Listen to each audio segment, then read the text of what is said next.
Welcome to PLZ Soccer's football show, and I'm Peter Martin. Alan Ruff and Tammy McManus are with me. Thank you very much for joining us on our YouTube channel. Don't forget to hit that subscribe button and join the football family. And as ever, Tam's favourite catchphrase, wherever you are, we are. It's as simple as that. We're out at games, we've got managers and players' reaction, and over and above that, if you download the app, you'll get all the breaking news at your fingertips. So there is lots to talk about. I'm really looking forward to your thoughts. The highs and lows of it all have to be discussed, because last night we were hoping that maybe two of the clubs could get through in European football. In the end, we got one through, and that was Kilmarnock. St Mirren fell foul of SK Brann over in Norway.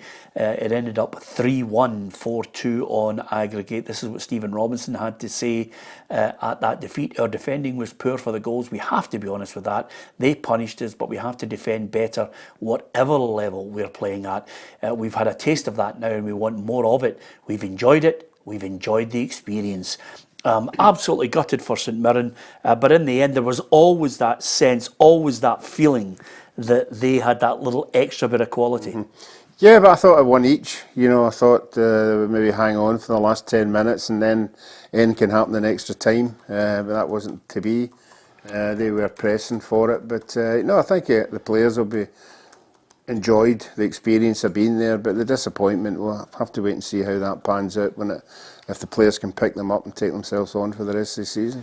Yeah, I mean, he's right in what he's saying about the goals. I mean, I was watching the goals and it was painful actually. The first one was just such an easy pass into the back of the net, and I think he'll be so angry because there were so many St Mirren players in the box. Yeah, I mean, the guy standing himself, he's got tons of space to put the ball in the net, and as you said, St Mirren defended it poorly. At one each, as Ruffy said, I thought St Mirren could have held on, maybe extra time, penalties. You never know what can happen, but I think the last 10-15 minutes they just tired. I think Brann, got on top of the game in the last 10-15 minutes and got the goals, and in my opinion deservedly went through. I thought they were the better team over the two legs. St Mirren now lost 6 goals in 2 games, 3-1 up at Aberdeen and then 3 last night, so I think they'll be disappointed they're out of Europe, but I think now they can just focus on domestic, because like Kilmarnock, they've struggled, with playing Thursday, Sunday, and they don't have that now. Yeah, absolutely. But when you get a little taste of it, and certainly I have to say great credit, Ruffy, to the St Mirren fans. They certainly got behind their team. They certainly thoroughly enjoyed that little taste of it. And they'll be looking, sometimes you set the bar, you raise the expectation, and they want more of it. Yeah, I mean, we can see that even in the home games. They turn up there much more than what they used to. They've bought into everything that's been happening in the club, all the success that the club had, and every supporter wants to go abroad. You just want to go away and taste the atmosphere and everything, and they certainly were there in numbers. Yeah, absolutely. And knowing a good few of my mates from Paisley in my days of living there, £12 a pint won't have gone down well. Yeah, a couple of my pals were over there, and that was a big thing. It was very expensive. In Iceland before that, it was two Skinners for to go over to the games. Yeah. And the guy I know went over to both, so I think you'll be toasting beans for the next couple of months. Yeah, absolutely. It's a great place to live, but expensive as well, Ruffy, which maybe would be. Paisley No, we're talking about Bergen. Yeah, Norway, yeah. Paisley's a fantastic place to live, may I add. But certainly an eye-opener. It used to have a fantastic nightlife as well.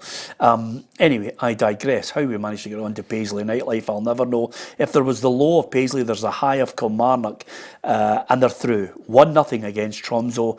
This is what Derek McInnes made of it all. I've said this before.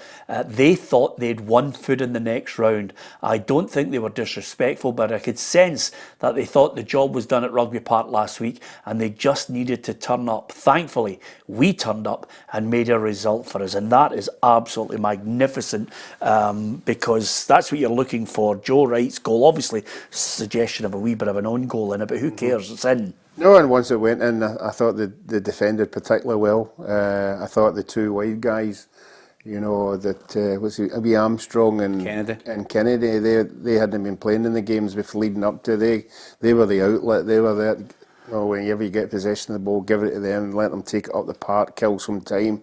The game went on, they huffed and puffed, but I think, no, well done to Kilmarnock. You know, I really do think the Kilmarnock defence, when they all play collectively together, they're quite a hard defence to beat. I think the boy Mayo and Finlay are really resolute, you know, when they're playing well. So, no, they were pivotal to everything that happened, and you can just see the celebrations after it, how much it meant to the backroom staff and everybody, and good luck to them. You know, let's hope they won't have a draw yet, you know, but let's hope they get a favourable draw, because that was a fair old jaunt, well, for the supporters. It's next week, it's Denmark, it's Copenhagen, it's a tough one, but they've got, we want to celebrate, and I think it's only right and proper that we celebrate them getting over it. But now, you know, Copenhagen at the best of times have been a Champions League group stage team.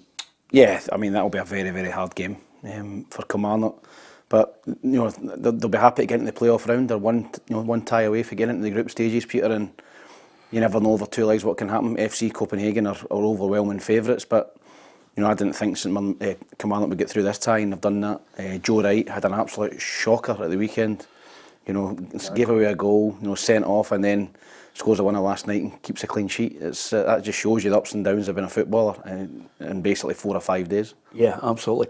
Thanks to so many of you who are watching the live, but if you don't catch the live, of course, thousands and thousands of you are from near and far picking up on our show at your own leisure, at your own time, whether it be looking at it on the app or indeed on the YouTube channel, and we're really delighted for that. And we not only bring you the football programmes right across 7 days, we do indeed bring you all the managers and players' reaction and interviews as well. So it's well worth hitting that subscribe button. Thanks to Tommy, who joins us from Thailand. We've even got someone from the sunlit uphills of Cumbernauld.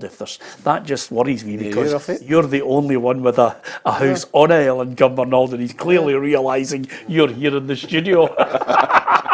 So you're in big trouble.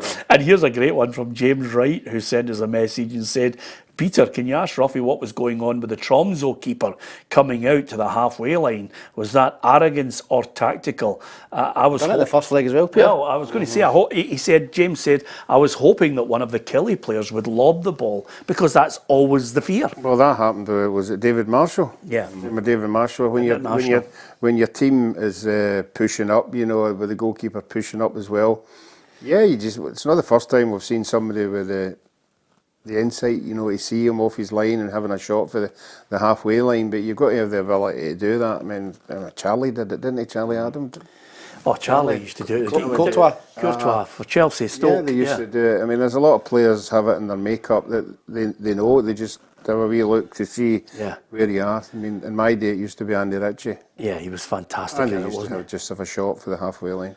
Which reminds me, by the way, someone asked us if we can do a tribute video. I think they're having a tribute night for him. Oh, brilliant. Over in Greenock, so we'll need to do that, that'd be because great. he's one of my, if you were talking about the 80s, he's one of my favourite players.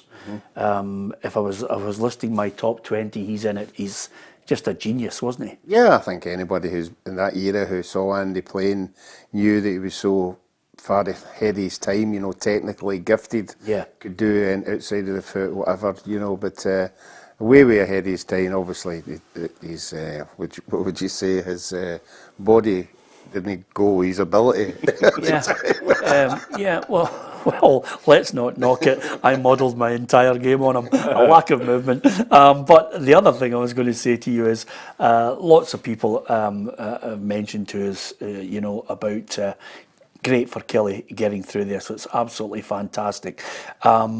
Lots to discuss elsewhere as well. Johnny says, I remember Andy Ritchie when he played for Motherwell too. Yep, absolutely. He actually chucked the game far too early. We love players like that. For the younger generation who don't remember, he's just unbelievably skillful. Okay, so commiserations to St Mirren. Well done, Kelly. That's the European situation out of the way.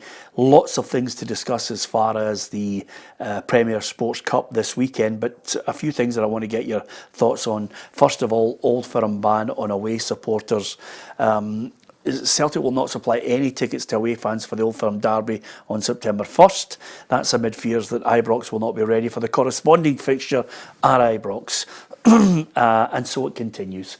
this tit for tat. This is what Brendan Rodgers had to say today. He was fairly scathing on it all.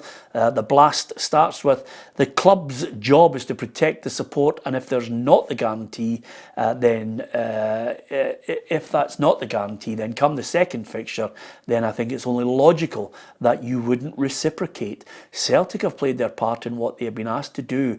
None of this was Celtic's issue. Nothing. When you go back to when this all started, it had nothing to do with Celtic. Celtic gets dragged into this as it's being a Celtic-Rangers thing.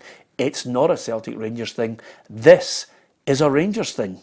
So, there's undoubtedly more than a few people will have something to say on the Brendan Rodgers comments on it, because we've said it ad nauseum since the start on this whole issue. He does have a point initially, and I don't want anybody to misconstrue what I'm saying here, but this whole thing was started by Hibs, and they restricted Rangers tickets at Easter Road, and that set the ball rolling, and then Rangers suddenly decided, and there was a fair bit of pressure coming from Rangers fans saying, listen, we want you to limit Celtic fans coming to Ibrox. And then they jumped on the bandwagon, and then after that, Celtic reciprocated and said, well, if you're going to cut our allocation, then we're certainly not going to be giving you 7,000 Rangers fans at Celtic Park.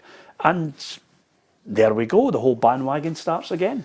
Yeah, this is where we are now, Peter. This is where it's all started from, as you said. And I think in terms of Rangers, I think that they were tired of getting heavily defeated at Ibrox and that whole stand partying. I think that was a part of it as well, Peter. And Brendan's right, it was a Rangers thing. It's nothing to do with Celtic. Rangers have started it. Celtic have obviously said, well, if they're not giving us tickets, we're not giving them tickets.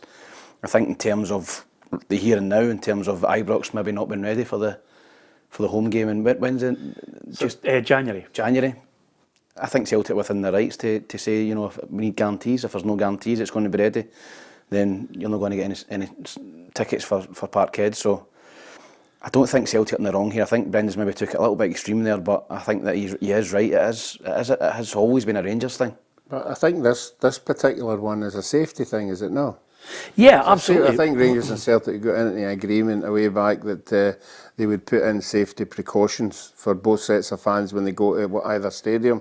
I think Celtic have done that. I think there was pictures put out of how they're going to segregate the fans, and a new exit's going to be made, and blah blah blah. And according to Celtic, they've done their bit for this game, and Rangers haven't done their bit. Obviously, Rangers have got other things to worry about, the stand getting fixed and everything moving to another. So that probably hasn't been high up in their theory to do get it fixed. So I think in this occasion, Celtic have done something about it, and seen Rangers have done nothing to help the safety of this game. So they've just said, well, it's not going to happen then, so we're going to do likewise for the next one. Well, Brendan goes on and he says, it's quite a lengthy point. That was the main crux of it there, but he did say, so when Celtic were asked to have this agreement to make the stadium safe, we plough money into it. We do this work, which started months ago. Like I said, on both parties, it hasn't been agreed. The agreement hasn't been upheld. I think Celtic have the right to protect their supporters and the club, and sadly the Rangers support miss out on this game and Celtic in the return game, but let's hope after that we can find a way to let the support in, and of course obviously the SPFL have released a statement acknowledging the fact that for 2 games they're going to miss out, but they say that they will, after these 2 games have passed, return to an allocation, hopefully, of 5% of the respective stadium's capacity for away supporters, which will mean that you get around 2,500. But as I said before, the point here is quite simply because of the way Scottish football operates at the moment. Unless you get rules in place that forces the hand and takes it away from either club or any other club who wants to go through this crazy process. We've witnessed it at Hearts last week. We witnessed it at Hibs with empty seats, that apparently all the Hearts and Hibs fans were going to fill, and they didn't. And now we've witnessed this. I tell you one thing though, I would not like to be 750 Rangers fans or 750 Celtic fans or even I think 2,500 Rangers or Celtic fans in the away end at any of these grounds, because it's going to be very difficult to police it, very difficult to make it safe, without, you know, putting it, I think, a lot of fans in jeopardy of flying objects. Yeah, that's the issue, Peter. It's the safety of the supporters. It's not the numbers. It's 800, 2,000, 5,000. It's just you need to guarantee safety because you're in the minority going to an away stadium with your biggest rivals. So that's what it's boiling down to, Peter. And you're right. Listen, a lot of fans would love it. You know, getting into Lions Den. You know, maybe the 800 fans going in.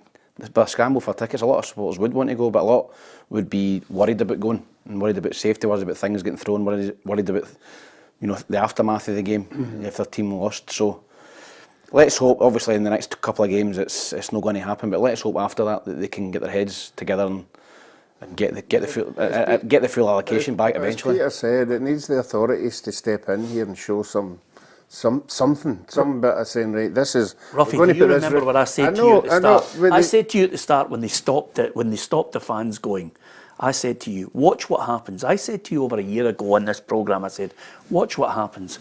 They'll ban the supporters, they'll restrict them to 750, then they'll come back, after they've stopped the whole 7,000 fans in one end and 7,000 at Ibrox, after that's been stopped, what they'll do is they'll eventually be forced into a situation where somebody will intervene and then we'll get to 2,500. I remember saying it to you, I said, they'll give us a token situation where both sets of fans now have 2,500 rather than the 7,000. And by the way, sometimes, as you know, people don't really get the timeline or the actual facts in order.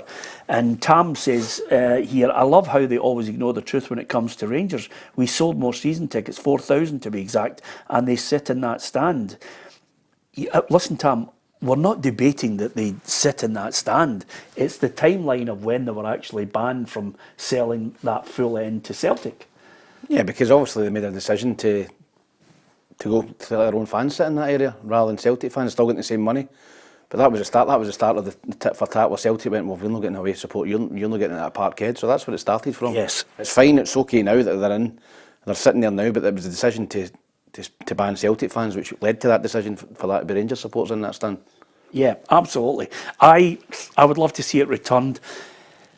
The only way that will happen, even after the next two games, which again, you know, you have to look and say, well, if there's no guarantee, if there's not a steadfast guarantee, you can understand why Celtic are taking this stance.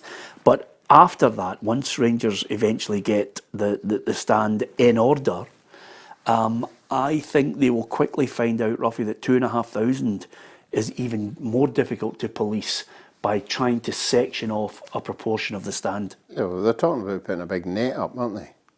Putting a net up. Yes. But I don't know.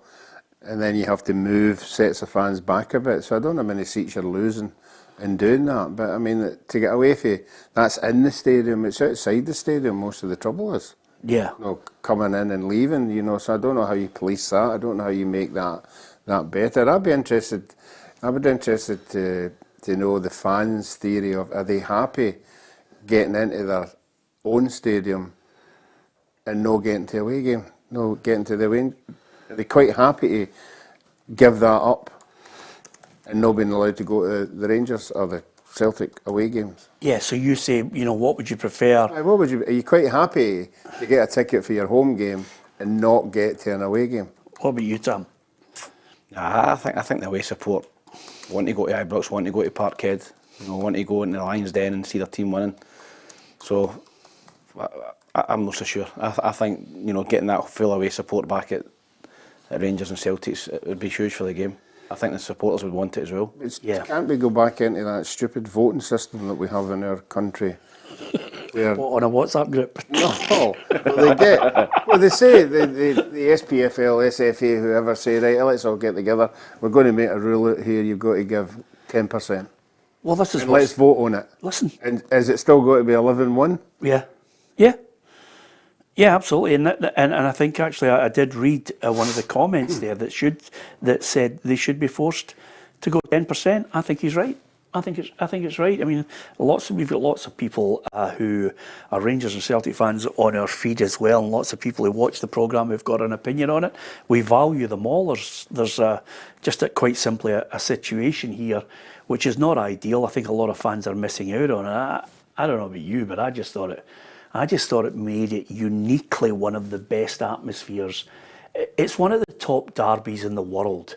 As far as being a spectacle when you had the 7,000 in. I don't think that magic is there anymore. If you're talking about bucket lists, we always talk about what's in your bucket list, and one of them was to go and see Boca Juniors River Plate, because of that, the volatile atmosphere.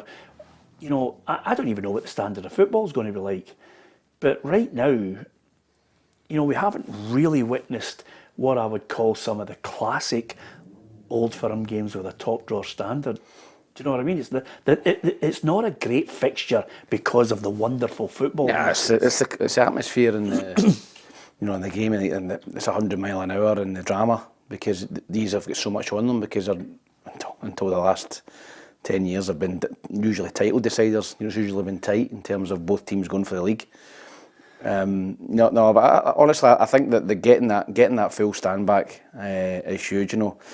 Celtic, when the goal goes in, you're shooting into that end, the noise and the explosion of colour and everything, and the same with Rangers at Parkhead when they score down at that end, and the Rangers players run to their fans. That's what makes a fixture for me. Yeah. The other thing, William Smith actually made a very good point, which is, would Celtic be able to get a 60-40 at Hampden if Ibrox is still not available by January?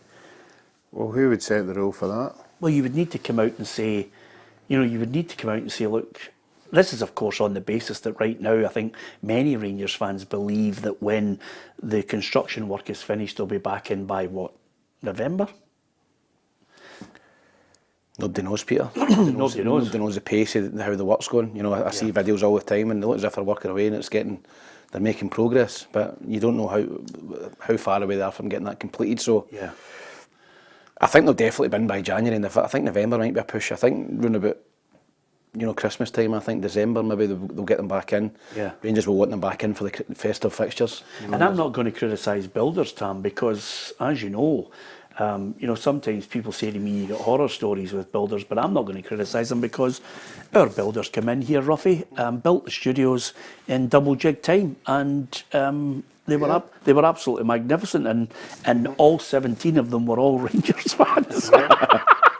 and they were workers. Union Jacks all of them in the walls. I did not care. As long as they finished, I didn't mind. Ruffy, they were sensational. Where, and after they finished here, they did the rest of the house. Yeah. They weren't allowed in that bit. Well, the funny thing is, Hang on to do the kitchen. The funny thing is, when the guy who owned the company came in and he looked around the first part of the building, he looked and he went, I don't think they're going to like the Henrik Larsson room.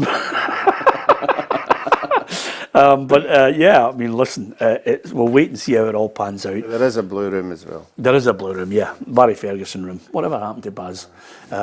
Anyway, apart from anything else, that's how it's all shaping up with the tit for tat at the moment. Just a couple of little bits of news before we get on to the fixtures.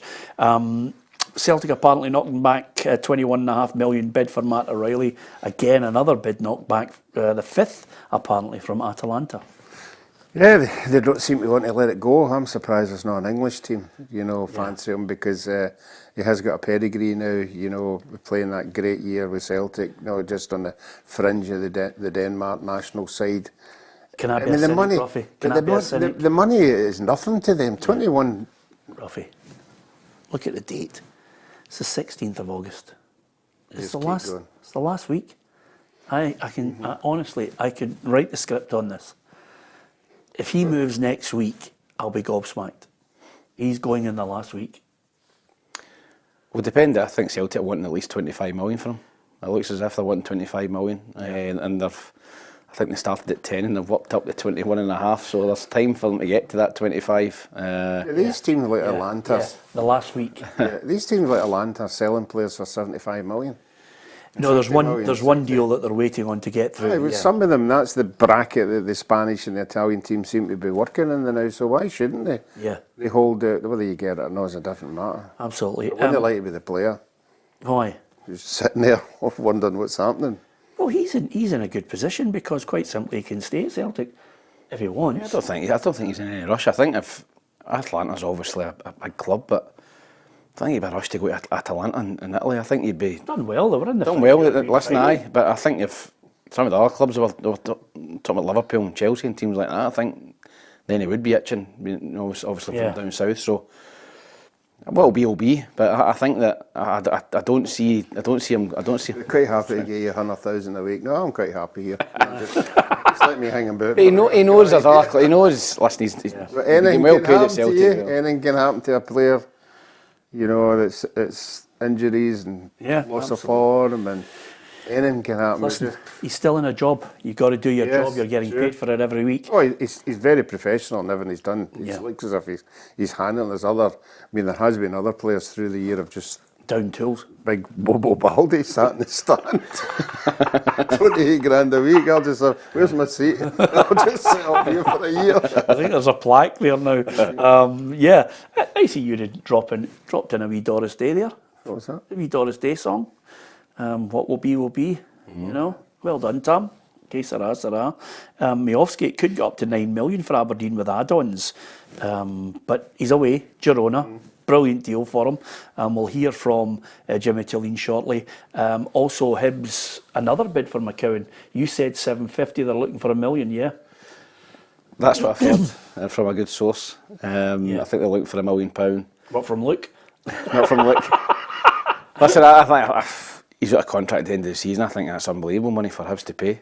They've obviously got it to bid that amount of money. I think if they got him in, I think their squad would be excellent. Venti away, I noticed you. Venti's away, didn't work out for him. You know, I know as a striker, sometimes at clubs it just doesn't work out for you. You'll probably go back to Holland and bang goals in again. He started well at Hibs, up front with Adam Lafondra. I thought the two of them looked good together. Lafondra got injured and he just lost his way a little bit. He's had a poor start to the season. He's running out the team, and I think for Hibs, you know, to get him probably decent money as well and sign them for a few quid, I think 700 grand to get his wage off the wage bill, I think frees up maybe money for Luke McCowan or another striker to come in. But there's been a lot of ins and outs, and I think David Gray's starting to shape the squad now for the way he wants it. Yeah, Hearts are doing well. They've signed a 21-year-old Colombian left back, Andres Salazar, season-long loan from Atletico Nacional. Wow, they've had a busy summer, haven't they? Well, it started off, you know, it was home-based players, you know, and quite rightly so. You know, I think some of them have got something to offer, you know, in the years ahead, but still delving into the market for foreign players. They must have a good director of football who's out there sussing these kind of players. Yeah, absolutely. Okay, just before we get to the Premier Sports Cup, you know how Tam has a wonderful after-dinner act where he goes through all the teams that he's played for and the misery that he causes because he's a Jonah. Dunfermline are up for sale. But this time around, I mean, I'm gobsmacked because James McPake, you know, clearly doesn't have any great certainty of what signing, if at all, he's going to be able to make, and he thinks they're going to struggle in the division. But the German football investment group Fußball GmbH, they've put Dunfermline up for sale, and this is the classic, Ruffy, citing supporter negativity following a poor start to the season and a perceived lack of summer signings. It's not a perceived lack, it's a lack. Yeah. And they've gone on to say, many seem to prefer an investor who has deep pockets to throw at the first team. We said from the start that we are not this kind of investor and therefore have detected an increasing disappointment in our approach. Perhaps, therefore, we are not the right kind of investor in the eyes of many at this club. Now, with all due respect, Ruffy, if you invest in a company, you expect that company to be able to spend, to speculate, to accumulate, to build. Why have an investor in the first place? Yeah. As I say, when I was at Partick Thistle, Jim Leishman introduced me to the Germans, you know, when they'd just taken over. They all had big ideas, as most of these people have. You know, we had it at Partick Thistle, where a guy from, I can't remember where it was now, came in and told us he was going to take Partick Thistle to another level, you know, and he was this and he was that, and we don't invest, you know, we give you young players from our club and all that stuff, and a load of baloney, you know. So, I mean, Dunfermline bought into them, thinking they were investing, you know, because immediately when you get an outside investor coming in, everybody thinks, oh, he's pocket full of money, he's going to do this, he's going to do that. I do think Dunfermline are a team who are waiting to explode, but they need the right people there, you know, to take them to another level. I agree with you, James hasn't been given the right chance, you know, to bring in the players that some of the other teams are bringing in, particularly like the likes of Ayr United, and Partick Thistle have brought in a few good quality players as well, but James hasn't been dealing in that market. So I think you just have to be wary of foreign outside investors. You have to try and see what they are saying and believe. You have to believe whether they are there for the best interests of the club, because they're not going to make money. I don't like you saying foreign, Ruffy. I think any investor. All right, okay, yeah, you're right. Any investor, you don't. It could be down in England. It could be anywhere. You know, you just have to worry if they've got the true interests of the club at heart. Well, Inverness were the same. I think Inverness have been a bit of a mess in the last couple of months. They had rumoured some outside investor was coming in to take over the club, and they've pulled out at the last minute. I think the guy Alan Savage is back, a guy from up there. So Ruffy's right. You need to do your due diligence on people coming in. But played with Dunfermline in the Premier League, and we were getting 7,000-8,000 at the game. You know, and even in the Championship, I remember going there and they'd won the league and the stand was full. So they're a big club. They're like a Falkirk. They're a big town, and you know they probably should be in the Premier League, but they look a million miles of it. And the Dunfermline fans will not be slow in letting the team and the board know if things are not going well, because funny, they are bottom of the league at the minute. I remember this again when I was at Partick Thistle and up in the stand, and Dunfermline were going through a bad time. I can't remember who the chairman was. Really nice guy, and the pelters he Masterson, Johnny Orson. No, it's after that. And the just turned on him. You know, right. There's no escape because you need to go by there. Yeah, absolutely. The tunnel. It was embarrassing. So they are a team with a tradition a long time ago. You know, playing in Europe and doing all these things. So some of the fans have an expectation that they shouldn't be in that division. They should be a Premier League team. But you've got to win games every season. I look at them and I look at their support and I look at the setup they've got and I say they've got to be top four at least. But they've never been anywhere near that. Yeah. When you were at Dunfermline, did you go to Jackie O's? Was it Jackie O's? I think I went once. Yeah. I went once after a game, but Dunfermline's a nice, good wee town. And last night I want all my old teams to be doing well. It's sad to see Dunfermline. Can't have all of them doing well because, you know, no, not all of them can do well. Teams can't win the league. I was at the Falkirk golf day yesterday, and there I was playing with 3 Falkirk fans, and did they announce you as a Falkirk legend? No. They'll never get relegated there, but I was talking to them about Dunfermline and they were saying, we want Dunfermline in the league. We love. They played them last week. 7,500. Played them last week and there was 7,500 there, and Falkirk 2,500 there, and they want Dunfermline. They want to see Dunfermline not doing too well, but they want to be in the same league as them. So the Falkirk fans do not want them to drop out of that league either. Yeah, absolutely. Here's the fixtures for the weekend in the Premier Sports Cup. This is how it looks. Saturday, Aberdeen against Queen's Park, Dundee Airdrieonians, Falkirk against Hearts. These are 3 o'clock kickoffs. Spartans take on Ross County. Rangers against St Johnstone's 5:45. And then when you go into the Sunday, it's Dundee United against St Mirren, Motherwell against Kilmarnock, and Celtic against Hibs. That's all to look forward to. Of course, Rangers against St Johnstone. It's been a hectic week for Rangers. Certainly the stand problems go on, and the disappointment of losing out on a Champions League group place. They were in with a real chance of going on to the next qualifying round until, of course, JFD was sent off. So there's an air of doom and gloom at the moment. Let's find out what Philippe Clement had to say with Alison McConnell. Rangers will be looking to bounce back from their contentious dismissal from the Champions League at the hands of Dynamo Kiev on Tuesday night as they host St Johnstone at Hampden tomorrow evening. And Rangers manager Philippe Clement has revealed that he sought solace in the documentary 99 about the iconic treble-winning season of Manchester United as he looked to come to terms with the exit from the Champions League. A few months ago I don't know if you guys saw that, this documentary 99 about Man U. I was thinking about that the day after our game. So they were really down that first game, losing the Charity Shield against Arsenal 3-0, not touching a ball, or the feeling not touching the ball. But they reacted later on as a team with a lot of young players who had to learn that, and with several very important players like Roy Keane guiding them. So that's what we need to do the next weeks, the next months, to make the story better and better. And that's what I've seen also the last 3 weeks also, that the squad is getting better and better. Ridvan Yilmaz will miss tomorrow evening's game, and he'll miss the next couple of weeks. He's expected to be out for up to 4 to 6 weeks now with a thigh injury.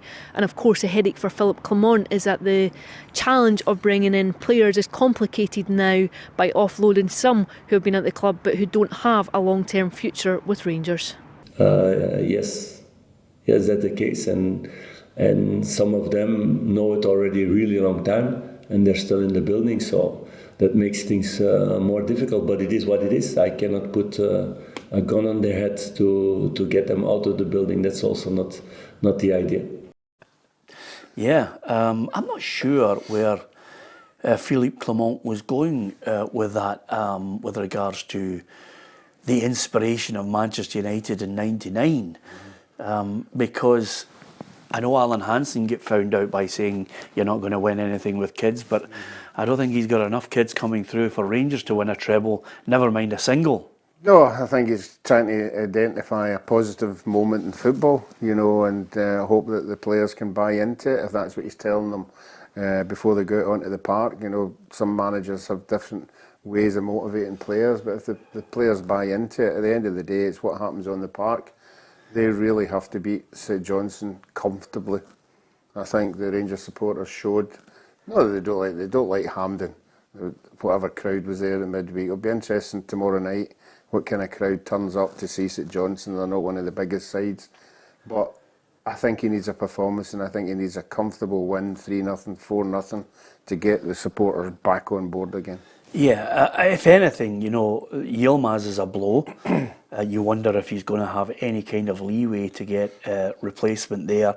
And there are other players that he would look to try and get out, but you can't force the likes of Todd Cantwell out the door. No, you've got Cantwell, you've got Hadji there, who's still there. I think Alex Lowry's still there, obviously a younger player, but yeah, I think there's players there that don't seem to be part of his plans. And you're right, if you've got a contract, you're well within your rights to sit there until something suitable comes up. Either you get paid off by the club, or you get a club that you think you want to go and play for. So yeah, I don't see Rangers beating anybody 3 or 4-0 at the minute, and I think that'll be a tough game. St Johnstone, great result down at Kilmarnock last week, 3-0. I think it's going to be a tough game for them. I think they'll win the game, but there's a lot of apathy at the minute with Rangers. I don't think there'll be a big crowd either. I think it'll be sparse. That game live on the telly as well, but a lot of people will just sit in the house and watch it on a Saturday night.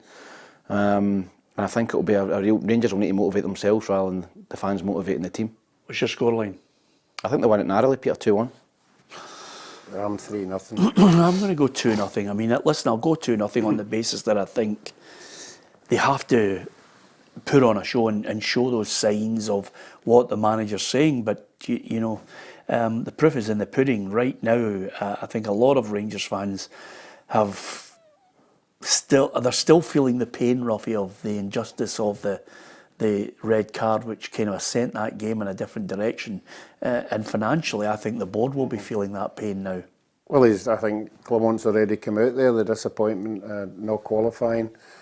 All good teams have a budget, and all good teams sit around a table and say, look, if we get into the Champions League, it's X amount of pounds, here you are. To the manager, you've got a fortnight to spend that money because we know it's coming in, and he's already went on board to say that money's not there now. So my hands are tied. That's why he keeps saying I need people out before I can get people in. Yeah, absolutely. Let's get a quick update on the headlines now, and I think we've got Kerry Pollock. In fact, we'll come back to that in a moment. Couple of seconds later. My mistake. Hibs against Celtic, second time in a week in the League Cup, this time at Celtic Park. If anything, the Celtic fans will be delighted that Adam Ida has actually returned to Celtic. And regardless of that £9.5 million has been quoted. It could be eventually add-ons. He's back here saying basically that he's not there to be the backup to Kyogo because he wants to cement his place in the side as a regular. Yep, and that's exactly what you want as a manager. You want two top strikers going after it, going for one position, Peter. You know, they'll only encourage both to play well. I think Kyogo's not really, at the start of the season, he started pretty well, he's playing well. But to have an £8 million player sitting on the bench breathing down your neck, he knows he's got to play well, he knows he's got to score goals. And if you've got that competition all over the park, you know, as a manager, it's a dream, you know, because, you know, if he's not doing it after an hour, take him off and put him on. So I still think they need another striker. Yeah, I think they probably need another one. Peter, I don't know who they're going to sign, maybe a loan deal or another striker, but I think you need, the way Celtic play with the two wide men and the one main striker, you need three. We spoke about it the other day, four. I think four's too many. I think three is a good number. It's hard to even keep three happy, but I think you need cover in terms of the volume of games that Celtic are going to be playing. But no, I think that only adds competition to Celtic and makes them stronger in the forward area. Don't you think, particularly at home, the way Celtic play with the possession of the ball they've got, that they could play two strikers? But that's not the way Brendan plays. He plays with the two wide men and come in the park and the full-backs go. Sacrifice somebody at the back or somebody wide to have two goal scorers on the park, particularly at home. And I'm only saying that because of the possession they have. Away from home, it's different. But can you imagine you were in the opposition going there and you pick up the team lines and the two of them are playing up front? I've seen teams this season, even this early on, Dundee switched to a 4-4-2 in the derby. And Kilmarnock got into the top six by playing two up front. And Celtic can easily, on that point you're making, Ruffy, Celtic could easily play a 3-5-2. Oh, of course they could. You know, because of the possession they've got. At home. Why would Brendan want to do that? Oh, surely you'd want. Why not? Surely He's not rigid. Every manager can change. No, they can, but it's a winning formula. Brendan Rodgers has played that system since he came to Celtic, and it's been winning. So why would he change it? I don't think he's going to change it. 4-3-3, he plays with two wide men. They come inside, the two full-backs, bomb on, and you could argue it's three forwards anyway. It's three forwards, it's two wingers and a striker, rather than two strikers. Yeah, but that's what he'll argue. That's what Brendan will say. If you play with three forwards, the possession you've got, why do you need four at the back? You're never under any. They don't really play through at the back. The two full-backs push on. They probably play two at the back. Yeah. Okay. Your boys, the High Bees. You've obviously looked at some of the signings. I think David Gray deserves time just to try and see if he can mould something together. And I really do hope he gets it. He's certainly been backed. He has, and they've got a big bid in for Luke McCown as well. So they are getting backed. He's got players in. I think he's signed 8 or 9 now, Peter. I think Venti and Hardbottle went out yesterday, which maybe frees up money to get another one in. But he's reshaping the squad. It had to be reshaped, Peter. The last two seasons have been bitterly disappointing for him. So you had to get players out. You had to get players in. Unfortunately, he's ran into a double header against Celtic at the start of the season, which you don't want as a manager. You just don't want that. You want that spaced out. But listen, they go to Celtic Park with no pressure. No one, probably apart from David Gray and maybe some players don't even believe that they can go and get a result at Parkhead. But I don't think they will. I think Celtic win the game comfortably, 2-0. 3-0. You know, I think Hibs possibly learned their lesson for last week to be a lot tighter than what they need to keep it tight the first 15 minutes. No, if they were to lose a goal the way they lost it last week, I would go along with 3-0, but I think it'll be 2. Yeah, okay, a close 2. Comfortable 2. Yeah, absolutely. Before we talk about Falkirk Hearts, here's the headlines. Hi there, I'm Kerry and today's your Daily News update on Friday the 16th of August, brought to you by Arnold Clark. Motherwell welcome back Tony Watt to Fir Park as the striker said he feels he's now home. I'm ready to settle and I'm ready to play, and look, I'll give it everything so that I can, and like I said, I've got a bit of making up to do, and in a year's time they can look back at these interviews and say, right, okay, he did stay and he did commit his future, because that's what I want. That's exactly what I want. And Hearts take on Falkirk this weekend in the Premier Sports Cup, where Stephen Naismith believes the achievements of John McGlynn's side last season have gone overlooked.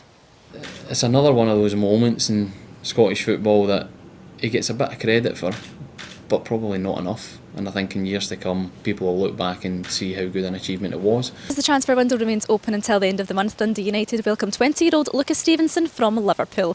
For all the latest breaking headlines, be sure to hit the like button and subscribe to PLZ Soccer's YouTube channel.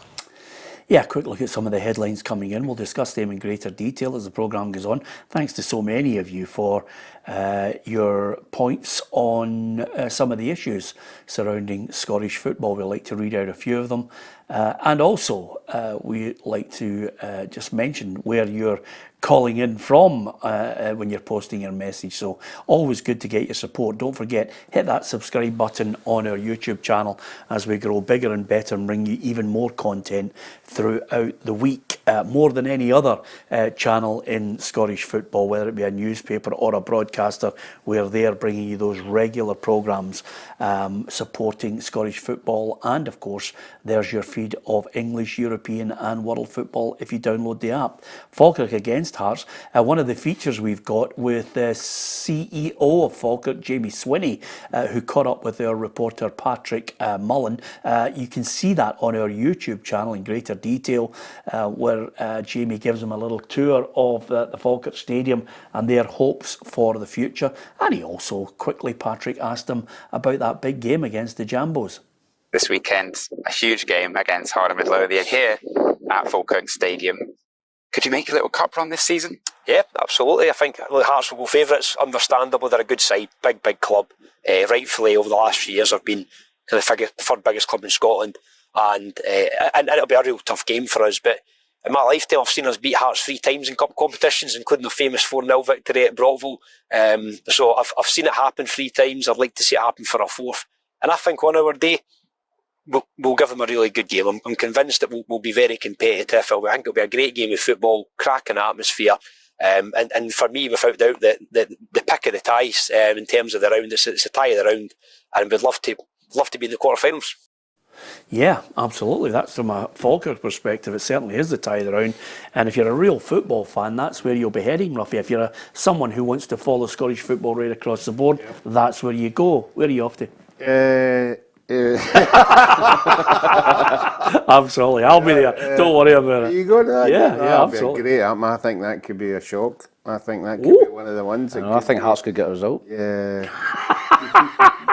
No, I think the Falkirk team are doing particularly well. It'll be a fantastic atmosphere. It'll be great. Yeah. Well, as I said, I was at the Falkirk Golf Day yesterday with loads of just all Falkirk fans, and I think they've sold 7,000 tickets for that game. I think Hearts have sold out their section, but a lot of positivity, a lot of confidence from the Falkirk end. I think 40 league games unbeaten. The football they're playing, they've started this season well as well. I remember being part of a Falkirk team that beat Hearts 4-3 in the League Cup a few years ago as well. So this has been a really tricky game for Hearts. You know, they've not got a particularly great record there, and Falkirk beat them in the Scottish Cup and the League Cup. Remember the Scottish Cup 4-0, Colin Samuel hat-trick. They were talking about that yesterday as well. So I agree with Ruffy. I think Falkirk could cause a wee upset here. Okay, what's an upset? 2-1 to Falkirk. 2-1 to Hearts. Yeah. No. He's not got the bottle. He's just He does. See, in the last 6 months, Ruffy, you've lost your edge. Honestly, placid. I think it's going to go all the road, all the way. Yeah? Yeah. And Hearts to No win? replays or anything like that, is there? No, Hearts to win? Yeah, probably, yeah. Yeah, I've got Hearts 2-1. The Jambos to win that one. You're just saying that because you were at Blinking Golf Day yesterday. Yeah, absolutely. You got your Falkirk pals. Listen, that's the Falkirk end of it. What about the Hearts end of it? Here's Kerry. It's all about the Premier Sports Cup this weekend as Hearts take on Falkirk tomorrow afternoon. Stephen Naismith understands the challenge is going to be something different to what they normally come up against, and feels the achievements of John McGlynn's side have gone overlooked from last season. It's another one of those moments in Scottish football that he gets a bit of credit for, but probably not enough. And I think in years to come, people will look back and see how good an achievement it was. I watched quite a bit of Falkirk last season, just with some of our players out on loan, and they're really impressive. The recruitment's really good, the type of player they've signed, and they're similar to his Wraith team from a few years back as well. So yeah, we know it'll be really tough. We know what we're going up against, and yeah, we need to be ready for it. Cup competition has probably come at a good time for the Gorgie side, having picked up just a point in their opening 2 games of the Premiership season. And Stephen Naismith believes that last weekend's defeat to Dundee at Dens Park has opened some players' eyes and made them understand what the requirements are at a club like Hearts. It gives them an understanding of the demand and the expectation, and as I continue to say that, we have that conversation with every player that comes in, so they've seen it firsthand. So yeah, it gives you that understanding of what needs to be done. Tomorrow will be a different game. It'll be against a team who are a really good team, first of all, and they're managed by a very experienced manager. It's all or nothing this weekend as cup competition is up and running once again. For all the latest breaking headlines, PLZ Soccer will be keeping you up to date across all of our social media platforms. Must be sunny in the Orium, by the way. Kerry's looking as if she's got a fantastic tan out there in Edinburgh. Ruffy, that's the place to be. And you've been hobnobbing Indigo sun. Yeah. That's a 6-minute job in the sunbeds. You think so? And you've been hobnobbing it at the festival, trying to give yourself a little bit of culture. Yes, I've been trying to pick up some Scottish themes. Grant Stott, I believe, has got a very good play. Yes. That you should maybe take in. It's a tribute to Andy Gray. Tribute to Andy Gray. Not the footballer, but the great actor from Scotland. I actually went to see the Carol King, James Taylor tribute, which was very good. But there's lots. It's worth the trip. And did you have a croissant and just a little espresso, maybe espresso too? I think I had a wee double espresso and a wee brandy. That's fantastic. Obviously just one brandy because Maggie was having 4. Fantastic. You're not really somebody, Tam, that I think would go to the Edinburgh Festival because obviously there's a restriction on Ned's going there. So I can't see. Yeah, all the crap for me. I knew you would say that. Unless there was an official rave, then Tam wouldn't bother. Okay. Motherwell Kilmarnock. Tony Watt was back there. It was great to see him. There is no doubt there was a fallout between him and Jim Goodwin. Words undoubtedly have been spoken. He wanted to play. He's not going to play. I think there's a genuine feeling from Tony that, with his wages, countless managers have come in and said, let's get him off the books. And, in the end, finally he gets the chance in the final year of his contract at Dundee United to go back to a place where I think a lot of the fans loved him. I think there might be a few, I don't know, will they boo him, Off the top of my head, I'm trying to remember the circumstances that he left. Yeah, he left for more money. For more money. Yeah. I think he scored against them and gave them a wee gesture, which I don't think the Motherwell fans. This is according to my Motherwell supporting friend. Were they giving him belters though? Yeah, up at Tannadice, I think he scored. I think they were, and I don't mind that. If obviously when I play myself, we gave Tony Watt dogs abuse, and he turned around and scored and gave them a bit back, and they went away greeting. So yeah. But that's from the Motherwell end. I think he's been in the game long enough. If the wee ultras are over in the corner and go and give him pelters, he'll just put up with it. Because as Tam said, I mean, there's that many players have went to teams and fans have went, I don't fancy him, and then he scores a hat-trick as a hero. That's the way football is. Am I being unkind? I'm just asking you this because I'm leading you nicely into a little clip. Am I being unkind on the basis that I think it's not... I mean, I summed it up as being a troubled soul where he can't really settle at any club for any great period of time? Oh, I think if he's a goal scorer, he wants to play every week. If he's now in a situation where he feels the manager isn't going to play him every week, and it's not the first time a player's fell out with a manager. Yeah. So then you've got to say to yourself, well, what's the point? If I'm not enjoying my football, why don't I go somewhere else? And unfortunately for Tony, I think it's just happened too often. Well, that's what I was going to say to you. Because he's a player that if he'd been at a particular club for maybe 3 or 4 years, I think he is a good goal scorer. I think he'd have been an even better one if he'd got a manager who, I don't know what goes on behind the scenes. Tam will tell you that sometimes if a manager doesn't like you, you just don't want to go to training. If you're that mentality, you just can't be bothered. But I don't think Tony is that kind of guy. I think he just falls out with people. Yeah, I like him as a player. I really like him as a person as well. But, it's just that perception that you get. I don't think Stuart Kettlewell or Tony Watt agreed with me this morning. Troubled souls, a little bit harsh, to be honest with you. I think Tony's a guy I didn't know particularly well, but several people here at the football club did. And the one thing that always comes out when you speak to anybody about Tony is that he's a heart of gold and he's a really good human being. We have all different types within football. Some are vocal, some are quiet lads, and it's safe to say that Tony's vocal. But I'll be honest with you, Peter, it's something that I want in my group. I want a bit of personality. I know he's done some stuff with our own media here, and I think what everybody can see is he's got bottle. And one of the things I always allude to is, or the main thing I allude to, I'm looking for a good football player. I'm looking for somebody that I think can have an effect at this football club. And if I'm looking at evidence for that, then we've got it. I wouldn't say I'm a troubled soul, because the last time at Motherwell I had a great time. I moved on. I'm ready to work hard, and it is what it is. I'm not. The past, it's all about the future, and the managers took a big bit of faith in me, and I need to repay that, and that's it. Yeah. Happy with your question there? Well, to be fair, by the way, I mean, the good thing about Tony Watt is he knows the game's about opinions. He's just got to go out there and score goals. I think he will score goals. The good thing now is he's getting to that age. He doesn't want to leave anywhere. He doesn't want to leave that area. So he's got a year. He's 6 months. I think he's got 6 months. Well, he's got a chance to actually sign a pre-contract with them. Yep, he's got 6 months left, and I think you might see the best of Tony. I know myself, my contract was running down. Yeah. Maybe ran a wee bit harder, tried a wee bit harder. So I think you'll see. What club was that? Oil them. I think you'll see Tony maybe scoring 26 goals between now and January. Yeah. Get yourself another big deal. I think the point that the manager made there, he's got to be part of the group. You can't have somebody get in and unsettling everybody. He's okay saying he's vocal, but as long as he's vocal in a positive mind, you don't want somebody walking into the dressing room in the morning and the rest of the players resent him being there. So if he scores goals and he's part of the group and he has got good banter, I'm sure he'll do well. Yeah, absolutely. Aberdeen against Queen's Park is another fixture where I think the Dons fans are just on cloud nine.